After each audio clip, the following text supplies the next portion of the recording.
Assalamualaikum warahmatullahi wabarakatuh. Akkam jirtu kabajamtoota hordoftoota Oromoo Samsung akkasuma peejii Oromoo Teknoolojii app irratti na hordoftan jechuudha. Egaa har'a kan ilaallu appilikeeshinii Opera Max itti fayyadama isaa ilaalla. Gaaffiin waa'ee daataa qusachuu irraan kan ka'e tokko tokko kan gaafatamus ni jira. Akkasuma Opera Max ammoo daataa keenya sirriitti kan nuuf qusatu appilikeeshinii baay'ee mishaa kan ta'edha. Egaa Opera Max argachuudhaaf akkuma beekamu Google Play Store keenya ni bananna. San booda bakka searchii godhamu kanatti Opera Max jennee haala kanaan barreessina jechuudha.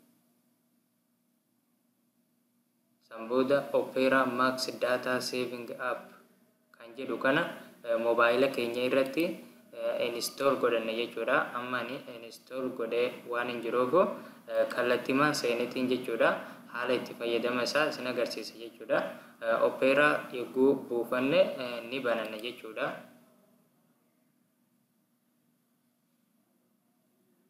San booda yogguu Opera bananne jalqaba haala kanaan nuuf fida jechuudha. Gama harka mirgaa irraa gara bitaatti as dabarsine jechuudha.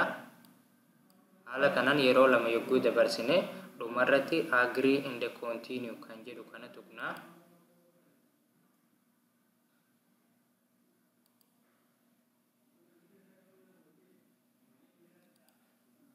Egaa Opera keessi isaa haala kanaan nu banama jechuudha. Amma ani Wi-Fi fayyadamaa gamtaan jiruuf asitti Wi-Fi usage naan jedha jechuudha.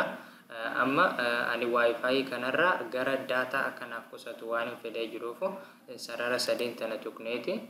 San booda mobile usage kan jedhu kana ni banna jechuudha. San booda OK jennaan jechuudha. Egaa yoo Wi-Fi banne ni cufna jechuudha akka feene. Akkasuma ifaa mobile usage kana banne booda app management kan jedhu kana ni tuqna. San booda OK got it jennaan jechuudha. Egaa amma mobile access kana jala jira jechuudha.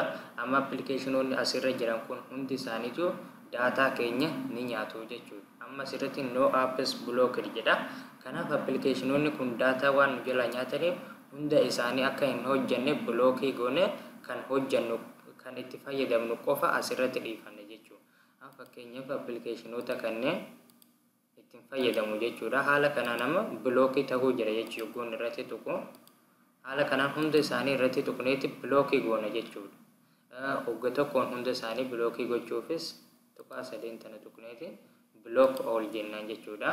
San booda amma appilikeeshiniin kun hundinuu blockii waan ta'aniif daataa keenya gonkumaa nyaachuu hin danda'an jechuudha. Isa hojjechiisuu feenu qofa irratti tuqna jechuudha. Chrome yoo feene haala kanaan irratti tuqna gama kanatti nuuf darba jechuudha. Haala kanaan appilikeeshinoota itti fayyadamnu qofa asirratti dhiifannee isa kan blockii gooneeti daataa keenya qusannaa jechuudha.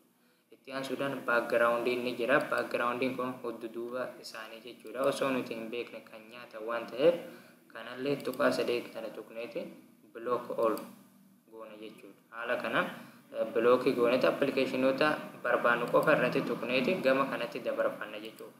Akka nuuf hojjetu haala kanaan amma kanneen ni dalaganii kanneen blockii ta'anii jiru jecha hundi isaanii. Egaa haala kanaan fakkeenya amma appilikeeshinoota kana blockii goone immoo qofa yoo baafanne immoodhaan haasa'uu yoo feene haala kanaan immoo irratti tuqna jechuudha. Mobile access kana jala dhufne Chrome blockii gooneeti.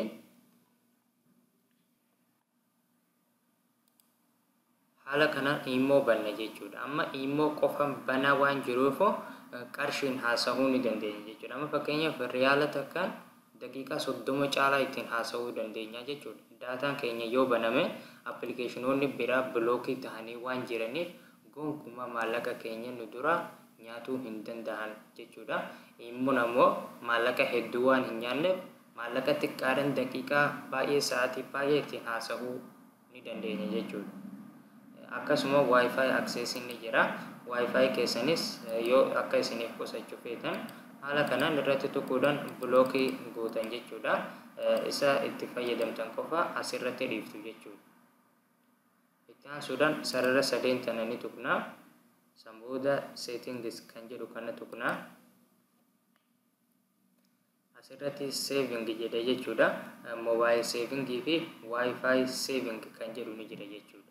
Amma inni mobile saving kuni yoo irratti tuqne haala kanaan nu baasa jechuudha. Image jedha, video jedha, music jedha, fuulduratti hi jedha jechuudha. Footoon jechuudha bakka garaagaraa irraa nuuf ergame daawunloodii godhannu qulqullina ol aanaa jechuudha. Hi jechuun qulqullina ol aanaa waan daawunloodii nuuf ta'uuf daataa keenya sirriitti nu jalaa nyaachuu danda'a jechuudha. Kanaafuu isa kana gadi hir'isuu qabna jechuudha gara miidiyeemiitti. Yoo feenes ammoo haala kanaan loo irratti gadi hir'isuu dandeenya. Garuu footoo nuti daawunloodii godhannu qulqullina gadi aanaa waan ta'eef miidiyeemii irra yoo ta'e baay'ee gaarii jechuudha. Haala kanaan viidiyoos miidiyeemii irra gooneti haala kanaan jiddu galeessa jechuudha. Sanbooda den jennaan jechuudha. Akkasuma wifi yoo barbaanne haala kanaan gadi hir'ifachuu dandeenya. Garuu amma ni wifiin qulqullina olaanaan akka naa buusu waan hin fedheef hi irra godha jechuudha. Haala kanaan jechuudha appilikeeshinii kana itti fayyadamne daataa keenya sirriitti qusachuu ni dandeenya jechuudha. Egaa akka irraa fayyadamtan abdiin qaba jechuudha. Baay'ee galatoomaa isiniin jedha. Nagahaan tura. Wassalaamu alaikum warahmatullaahi wabarakaatuh.